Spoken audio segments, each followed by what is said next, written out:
As one of the biggest agricultural producing countries, the Netherlands plays an important role in obtaining global food security. Some projections estimate that by 2050, the crop production needs to double in order to feed the rising world population. As part of its contribution to cope with this demand, the Netherlands allocates €350 million for food security in developing countries per year. We'll discuss two cases depicting the impact of Dutch policy on food security in developing countries. First, related to land use, and the second is about the GMO.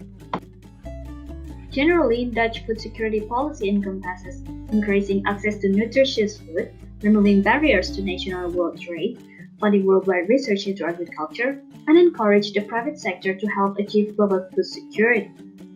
However, food security requires investment and innovations that can only be realized through strategic joint ventures between the different stakeholders.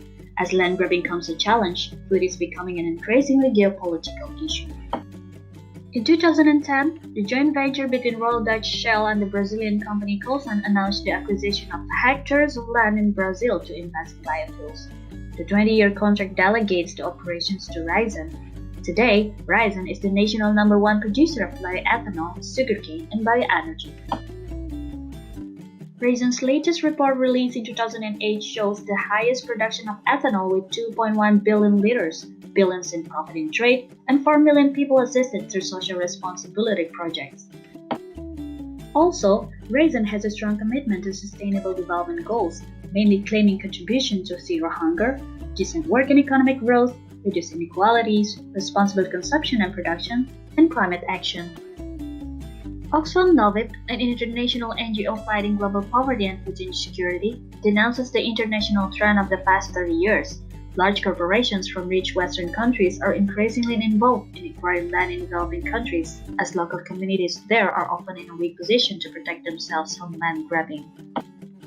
Although Raízen claims to be guided by ethics, safety, and sustainability, there are serious reservations among environmentalists that the growing attraction of biofuels in Brazil could see agricultural land earmarked for food shifted to fuel crops, endangering food security. So, what is the Dutch government doing to regulate these land investments by national companies in developing countries? According to Oxfam Novib, overall the Dutch government has taken voluntary commitments such as to implement UN guidelines for responsible and sustainable land governance. Also, it plays a proactive role in the OECD, continuously pushing for improvement on investment guidelines.